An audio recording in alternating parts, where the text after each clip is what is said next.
Hello everyone, मेरी हिंदी कहानियाँ में आप लोगों का स्वागत है। आज की कहानी है पति जी मुझे तेरे साथ नहीं पवन के साथ मजा आता है। कहानी पसंद आए तो वीडियो को लाइक और सब्सक्राइब जरूर करना। चलिए कहानी शुरू करते हैं। पवन और श्रेया का परिवार 2 साल पहले ही इस सोसाइटी में करीब करीब साथ ही शिफ्ट हुआ था। पवन से उसकी दोस्ती जिम में आते जाते हुई थी, जो बढ़कर अब प्रगाढ़ संबंधों में बदल चुकी थी। पवन की पत्नी नेहा और उनके 2 युवा बच्चों आर्यन और सुभा से वह बहुत बार मिल चुकी थी। आपस में घर भी आना जाना हो चुका था।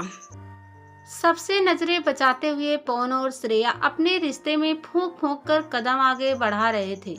दोनों का दिल किसी जंगली की तरह ना किसी रिश्ते का नियम मानता था, ना समाज का कोई कानून। दोनों को एक दूसरे को देखना, बातें करना, साथ हंसना, कुछ समय साथ बिताना बहुत खुशी दे जाता था। दोनों ने अब किसी की भी परवाह करनी छोड़ दी थी। ध्रुवा छोटा था, उसकी पूरी जिम्मेदारी श्रेया ही उठाती थी। सनी लापरवाह इंसान था। सनी से उसका विवाह उसकी दौलत देखकर श्रेया के पेरेंट्स ने तय किया था, पर शादी के बाद सनी की पर्सनालिटी श्रेया को कुछ ज्यादा जची नहीं। जहां श्रेया बहुत सुंदर, स्मार्ट, फिटनेस के प्रति सजग, जिंदा दिली स्त्री थी, वहीं सनी ढीला ढाला सा नौकरों पर बिजनेस छोड़ दोस्तों के साथ शराब पीने में खुशी पाने वाला गैर जिम्मेदार, मूडी, गुस्सैला इंसान था। सनी के माता पिता भी इसी बिल्डिंग में दूसरे फ्लैट में रहते थे। श्रेया उनके प्रति भी हर फर्ज पूरा करती आई थी। सास ससुर को जब भी कोई जरूरत होती, इंटरकॉम से श्रेया को बुला लेते। श्रेया फौरन जाती। सनी घर गृहस्थी की हर जिम्मेदारी श्रेया पर डाल निश्चिंत रहता। दोस्तों के साथ पीकर आता। अंतरंग पलों में श्रेया के साथ जिस तरह पेश आता, श्रेया कलप कर रह जाती।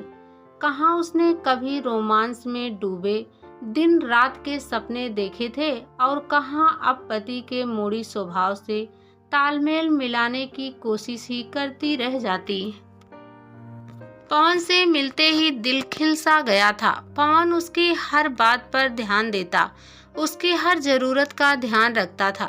सनी कभी कभी मुंबई से बाहर जाता, ध्रुवा स्कूल में होता, तब पवन ऑफिस से छुट्टी कर ध्रुवा के आने तक का समय श्रेया के साथ ही बिताता। किसी भी नियम को ना मानने वाले दोनों के दिल सभी सीमाएं पार कर गए थे। दोनों एक दूसरे की बाहों में तृप्त हो घंटों पड़े रहते। श्रेया के तनमन को किस सुख की कमी थी। वह सुख जब पवन से मिला तो उसकी समझ में आया कि अगर पवन ना मिला होता तो यह कमी रह जाती। मशीनी से सेक्स के अलावा भी बहुत कुछ है जीवन में। अब श्रेया को पता चला, सेक्स सिर्फ शरीर की जरूरत के समय पास आना ही नहीं है, तनमन के अंदर उतर जाने वाला मीठा सा कोमल एहसास भी है। पवन ना मिलता तो ना जाने जीवन के कितने खूबसूरत पल अनछुए से रह जाते। उसे कोई अपराध बोध नहीं है। उसने हमेशा सनी को मौका मिलने पर किसी के साथ भी फ्लर्ट करते देखा है।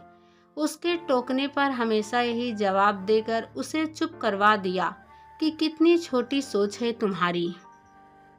2 बार वह रिश्ते की एक कजिन के साथ सनी को खुलेआम रंगलियां मनाते पकड़ चुकी है, पर सनी नहीं सुधरा। पराई औरतों के साथ मनमानी हरकतें करना उसके हिसाब से मर्दांगनी है। उसे खुशी मिलती है। आज पवन के साथ उसे देखकर ज्यादा कुछ शायद इसलिए ही कह ना सका। पवन को याद करते करते श्रेया को नींद आ गई। पवन घर पहुंचा तो नेहा, आर्यन, सुभा सब लेट चुके थे। आर्यन, सुभा दोनों कॉलेज के लिए जल्दी निकलते थे। उनके लिए नेहा को भी टाइम से सोना पड़ता था। पवन कपड़े चेंज करके बेडरूम में आया तो नेहा ने पूछा, इतना लेट? हाँ, टहलना अच्छा लग रहा था। किसके साथ थे? श्रेया मिल गई थी, फिर सनी भी आ गया था। नेहा चुप रही। पति की श्रेया से बढ़ती नजदीकियों की उसे पूरी खबर थी, पर क्या करे, कैसे कहे, युवा बच्चे हैं, बहुत सोच समझ कर बात करनी पड़ती है। पवन को गुस्से में चिल्लाने की आदत है। सुबह समझ रही थी कि श्रेया को क्या पता पवन के बारे में, वह बाहर कुछ और है। घर में कुछ और, जैसे कि आम आदमी होते हैं। 20 साल के वैवाहिक जीवन में नेहा पवन के रंग रंग से वाकिफ हो चुकी थी। दूसरी औरतों को प्रभावित करने में उसका कोई मुकाबला नहीं था। नेहा की खुद की छोटी बहन से पवन की अंतरंगता थी। वह कुछ नहीं कर पाई थी।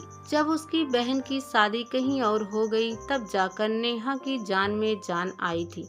पता नहीं कितनी औरतों के साथ वह फ्लर्ट कर चुका था।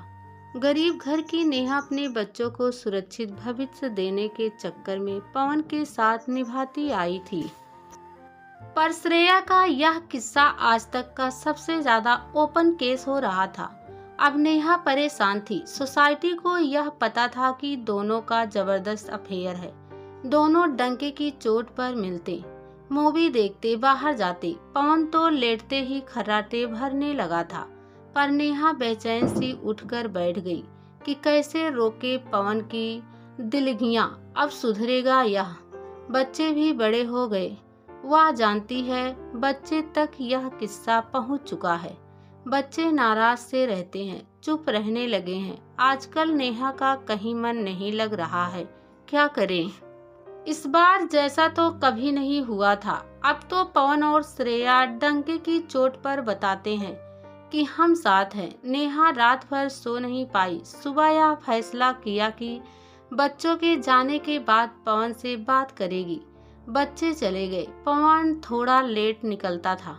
उसका ऑफिस पास ही था। नेहा ने बिना किसी भूमिका के कहा, पवन, बच्चों को भी तुम्हारा और श्रेया का किस्सा पता है।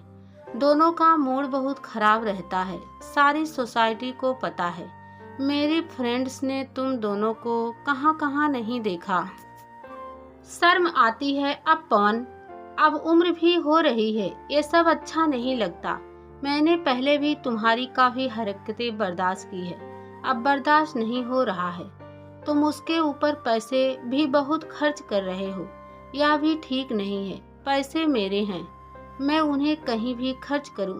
और रही उम्र की बात, तो तुम्हें लगता होगा कि तुम्हारी उम्र हो गई। मैं श्रेया के साथ भरपूर एंजॉय कर रहा हूँ। दरअसल उसका साथ मुझे यंग रहता है। यहाँ तो घर में तुम्हारे उम्र बच्चे, खर्चों की बोरिंग पुराड़ चलते हैं। और रही सोसाइटी की बात, तो मैं किसी की परवाह नहीं करता, ठीक है? और कुछ? नेहा का चेहरा अपमान और गुस्से से लाल हो गया। पर मैं अब यह बर्दाश्त नहीं करूंगी। पवन कुटिलता से हंसा। अच्छा, क्या कर लोगी? मायके चली जाओगी? तलाक ले लोगी? कहकर वह तौलिया उठाकर नहाने चला गया। नेहा की आंखों से क्षोभ के आंसू बह निकले। सही कह रहा है पवन, क्या कर लूंगी? कुछ भी तो नहीं, मायका है नहीं। नेहा रोती हुई किचन में काम करती रही। मन में आया सनी से बात करके देखूं। सनी का नंबर नेहा के पास नहीं था। अब नेहा ने श्रेया से बात करना बिल्कुल छोड़ दिया था। सोसाइटी में उससे आमना सामना होता भी तो वह पूरी तरह से श्रेया को इग्नोर करती। श्रेया भी बाकी तेवरों के साथ चुनौती देती हुई मुस्कुराहट लिए पास से निकल जाती तो नेहा का रोम रोम सुलग उठता। अपनी किसी सहेली से नेहा को पता चला कि श्रेया 2 दिन के लिए अपने मायके गई है। अतः सही मौका जानकर वह शाम को सनी से मिलने उसके घर चली गई। सनी ने संकुचाते हुए उसका स्वागत किया। नेहा ने बिना किसी भूमिका के बात शुरू की। आपको भी पता ही होगा कि श्रेया और पवन के बीच क्या चल रहा है। आप उसे रोकते क्यों नहीं? सब पता है। आप पवन को क्यों नहीं रोक रही हैं? बहुत कोशिश की पर सब बेकार गया। मेरी कोशिश भी बेकार गई, कहकर सनी ने जिस तरह से कंधे उचका दिए, उसे देख नेहा को गुस्सा आया कि यह कैसा आदमी है। कितने आराम से कह रहा है कि कोशिश बेकार गई, तो आप इसे ऐसे ही चलने देने वाले हैं? हाँ, क्या कर सकता हूँ? मतलब यह कि मैं स्ट्रॉन्ग पोजीशन में हूँ नहीं। अतीत की मेरी हरकतों के कारण आज वह मुझ पर हावी हो रही है। मेरा बिजनेस घाटे में है। मैं श्रेया को रोक नहीं पा रहा हूँ। सारा दिन बैठकर उसकी चौकीदारी तो कर नहीं सकता। बच्चे, घर और मेरे पेरेंट्स की पूरी जिम्मेदारी वह उठाती है। पर ठीक है, कुछ तो करना पड़ेगा। वह लौट आई। फिर कोशिश करता हूँ। नेहा दुखी मन से घर आई। सनी बहुत कुछ सोचता रहा। श्रेया कैसे किसी से खुलेआम प्रेम संबंध रख सकती है? बहुत हो गया, हद हो गई बेशर्मी की। आज आए तो उसे ठीक करता हूँ, दिमाग ठिकाने लगाता हूँ। उस दिन फोन पर भी उसने श्रेया से सख्त सुर में बात की, पर श्रेया पर जरा भी फर्क नहीं पड़ा। सनी की बातों का उस पर फर्क पड़ना बंद हो चुका था। जब से दिल की सुनने लगी थी, दिमाग भी दिल के ही पक्ष में दलीलें देता रहता था। सो जंगली सा दिल बेखौफ आगे बढ़ता जा रहा था और खुश भी बहुत था। श्रेया आ गई।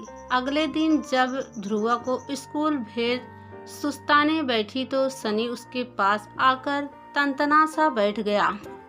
श्रेया ने महसूस किया कि वह काफी गंभीर है। श्रेया, जो भी चल रहा है उसे बंद करो, वरना।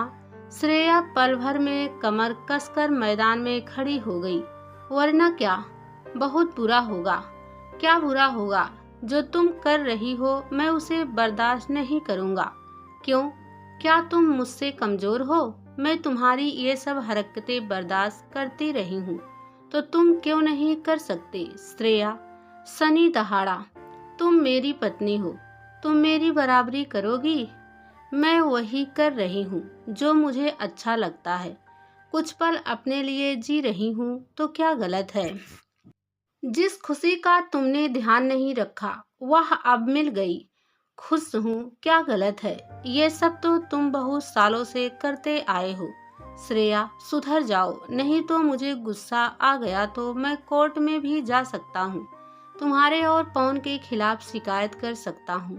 हाँ ठीक है, चलो कोर्ट। सारी उम्र मन मार कर जीती रहूं तो ठीक है। श्रेया, बहुत हुआ, पवन से रिश्ता खत्म करो, नहीं तो कानूनी कार्रवाई के लिए तैयार रहो। मैं पवन को भी नहीं छोड़ूंगा। अच्छा, कौन सी कानूनी कार्रवाई करोगे? नया कानून नहीं जानते? यह ना अपराध है ना पुरुषों की पपौती। औरत को भी सेक्सुअल चॉइस का हक है। क्या बकवास कर रही हो? हाँ, शादीशुदा होते हुए भी सालों से पराई औरतों के साथ नैन मटका कर रहे हो। हमारे रिश्ते को एडल्ट्री की आग में तुम भी झोंकते रहे हो, पर कोर्ट ने अवैध संबंधों में जाने के लिए नहीं कहा है, ना उकसाया है। पर यह तो साफ हो गया है कि ना तुम मेरे मालिक हो, ना मैं तुम्हारी गुलाम हूँ। मुझे कानून की धमकी देने से कुछ नहीं होगा। तुम्हारी खुद की फितरत क्या रही है? अब बैठकर सोचो कि मैंने कितना सहा है। मुझे पवन के साथ अच्छा लगता है, बस मुझे इतना ही पता है। और मुझे भी खुश रहने का उतना ही हक है जितना तुम्हें। और किसी भी जिम्मेदार से मैं मुंह नहीं मोड़ रही हूँ। कहकर घड़ी पर नजर डालते हुए श्रेया ने आगे कहा, ध्रुव के स्कूल से वापस आने से पहले मुझे घर के कई काम निपटाने होते हैं। उसके प्रोजेक्ट के लिए सामान लेने भी मुझे ही जाना है। कहकर श्रेया उठकर नहाने चली गई। बाथरूम से उसके गुनगुनाने की आवाजें बाहर आ रही थी। सनी सिर पकड़कर बैठा था। कुछ समझ नहीं आ रहा था कि अब क्या करे।